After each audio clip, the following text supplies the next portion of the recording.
नमस्कार, स्वागत है सत्य समाचार की इस खास सीरीज आजाद भारत गुलाम क्यों के 13वें दिन में। आज हम जिस मुद्दे पर बात कर रहे हैं वो एक बहुत ही बड़ी समस्या है। अगर समय रहते इसका उपाय नहीं किया गया तो हम अपनी संस्कृति को अपने आंखों के सामने नष्ट होते देखेंगे। 1947 में हमने अंग्रेजों की राजनीतिक गुलामी से मुक्ति पाई थी, पर आजादी का असली मतलब केवल राजनीतिक स्वतंत्रता नहीं बल्कि मानसिक और सांस्कृतिक स्वतंत्रता भी है। दुख की बात है कि आजाद भारत का एक बड़ा हिस्सा मानसिक और सांस्कृतिक रूप से अब भी गुलाम है पश्चिमी संस्कृति के अंधानुकरण का। हमारे बोलचाल, पहनावे, खान पान, रहन सहन, त्योहार, सोच और यहाँ तक कि जीवन मूल्यों में भी विदेशी प्रभाव इस कदर घुल चुका है कि अपने जड़ों की ओर लौटना अब कई लोगों को पिछड़ापन लगता है। यह स्थिति किसी सांस्कृतिक गुलामी से कम नहीं। भारत की संस्कृति दुनिया की सबसे पुरानी और समृद्ध संस्कृतियों में से एक है। यहाँ की भाषा जैसे संस्कृत,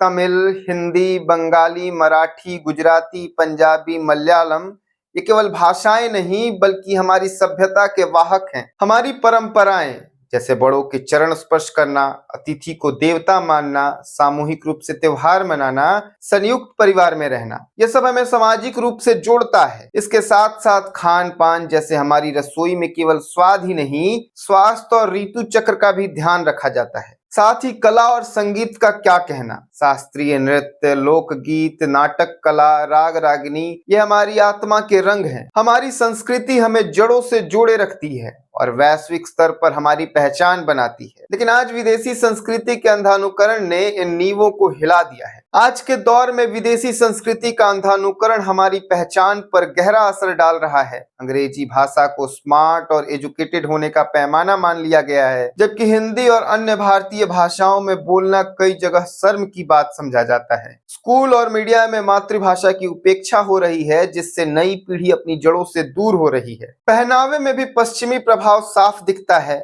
जहां पहले साड़ी, धोती, कुर्ता और सलवार कमीज रोजमर्रा का हिस्सा थे, अब जीन्स, टी शर्ट और गाउन का वर्चस्व है। त्योहार में भी बदलाव आया है। वैलेंटाइन डे, फ्रेंडशिप डे और हैलोवीन धूमधाम से मनाते हैं, जबकि होली, दीपावली, पोंगल जैसे पारंपरिक त्योहार सिर्फ छुट्टी तक सीमित हो रहे हैं। खान पान में पिज्जा, बर्गर और कोल्ड ड्रिंक ने पौष्टिक भारतीय भोजन को पीछे धकेल दिया है। सबसे गंभीर बात यह है कि हमारे सांस्कृतिक मूल्य, परिवार की एकता, बड़ों का सम्मान और आध्यात्मिकता धीरे धीरे उपभोक्तावाद और स्वार्थ में बदलते जा रहे हैं। अगर समय रहते हमने अपनी संस्कृति को नहीं अपनाया तो आने वाली पीढ़ियां सिर्फ नाम मात्र की भारतीय रह जाएंगी। विदेशी संस्कृति का अंधानुकरण कोई अचानक पैदा हुई प्रवृत्ति नहीं है। इसके पीछे कई गहरे कारण हैं। सबसे पहला कारण है गुलामी का ऐतिहासिक असर। अंग्रेजों ने हमारे मन में यह सोच बैठा दी कि उनकी संस्कृति हमसे श्रेष्ठ है और यह मानसिकता आज भी बनी हुई है। दूसरा बड़ा कारण है मीडिया और मनोरंजन की दुनिया। फिल्म, टीवी और सोशल मीडिया पर पश्चिमी संस्कृति को ग्लैमर और आधुनिकता का प्रतीक दिखाया जाता है, जिससे लोग उसकी ओर खींचते हैं।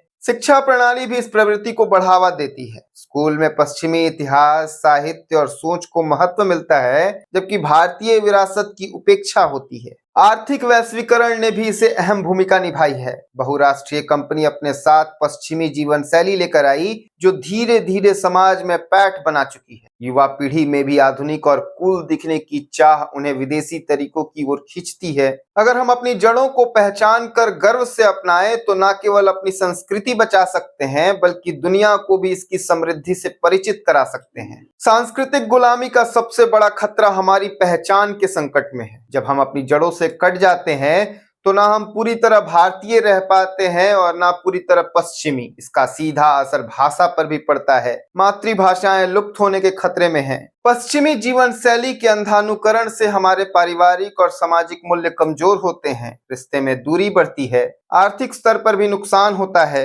विदेशी ब्रांड और उत्पादों पर निर्भरता से हमारे धन का बहिर्गमन होता है। सबसे खतरनाक असर मानसिक निर्भरता है। जब हम अपनी सोच और समाधानों पर भरोसा छोड़कर हर मामले में विदेशी दृष्टिकोण अपनाने लगते हैं तो रचनात्मकता और आत्मविश्वास दोनों घट जाते हैं। समय आ गया है कि हम अपनी संस्कृति को सम्मान दें, वरना आने वाली पीढ़ियां अपनी असली पहचान ही खो देगी। विदेशी संस्कृति के अंधानुकरण से बचने और अपनी जड़ों से जुड़े रहने के लिए हमें ठोस कदम उठाने होंगे। सबसे पहले भाषा का सम्मान जरूरी है। मातृभाषा और क्षेत्रीय भाषा में शिक्षा को बढ़ावा देकर आने वाली पीढ़ी को अपनी भाषाई धरोहर से जोड़े। पारंपरिक परिधान को फैशन का हिस्सा बनाना भी एक महत्वपूर्ण कदम है। साड़ी, कुर्ता, पैजामा, सलवार कमीज जैसे वस्त्र को आधुनिक डिजाइन में प्रस्तुत कर युवाओं को आकर्षित किया जा सकता है। त्योहारों और लोक कला के संरक्षण के लिए स्कूल, कॉलेज और मीडिया में विशेष कार्यक्रम होने चाहिए ताकि नई पीढ़ी अपनी परंपराओं से परिचित हो।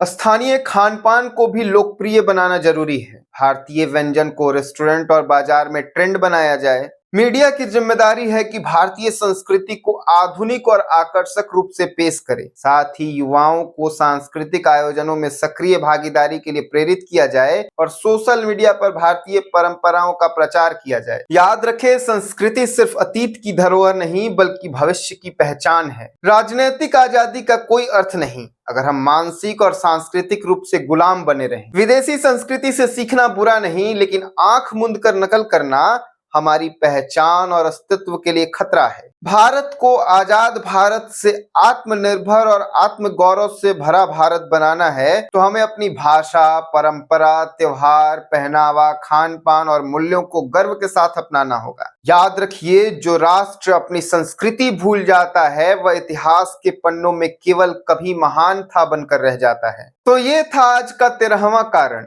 एक ऐसा सच जो हमारे आपके संस्कृति पर प्रहार करता नजर आ रहा है। वीडियो यहीं समाप्त होता है। कल फिर मिलेंगे रात 8 बजे नए सवाल के साथ, सिर्फ सत्य समाचार चैनल पर। याद रखिए, विदेशी संस्कृति का अंधानुकरण करने से महज अपनी संस्कृति नहीं खत्म होती बल्कि आने वाले समय के लिए मानसिक गुलामी की व्यवस्था सुनिश्चित होती है। जय हिंद।